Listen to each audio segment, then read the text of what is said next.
Departmental ASO 2021 question number 37. Point out the sentence. Point out the sentence which has the incorrect use of preposition. First, she was confined with her bed with the dengue in the past fortnight. Second, he was afflicted with a deadly disease. Third, God bestows his blessings on those who work hard. This baby never parts with her colorful toys. Which is incorrect? Which sentence is incorrect? First is incorrect. Actually समजावून घ्या, हा प्रश्न कशावरचा आहे? Verbs followed by prepositions या घटकावरचा हा प्रश्न आहे. मग आता इथं बघा, कन्फाईन काय असं सांगा बरं? Confine somebody something to something ना, झाले आपले ही काय सांगा? Confine somebody oblique something to something, म्हणजे अंतरुणाला खिळून राहणे ना, अंतरुणाला खिळून राहणे. म्हणजे हे करेक्ट कसं वाक्य चला? She was confine to her bed. She was confined to her bed with dengue in the past fortnight.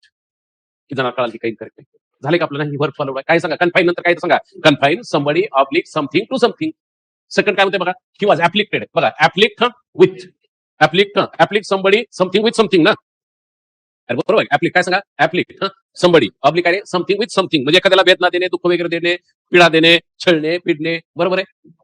Correct. बघा, God bestows his blessings on. Bestow BESTOW, bestow something लिहा. Bestow BESTOW, bestow something on किंवा upon somebody. Bestow verb आहे. Bestow नंतर काय सांगा? Bestow नंतर on किंवा upon. पण बिस्टो कसं आहे बघा? बिस्टो समथिंग ऑन किंवा अपॉन समबडी.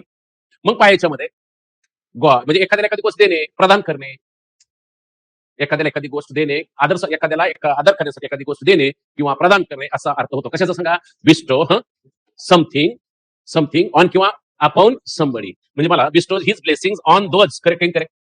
बरोबर आहे. पुढचा प्रश्न बघा, वाक्य this baby never parts with her colourful toys.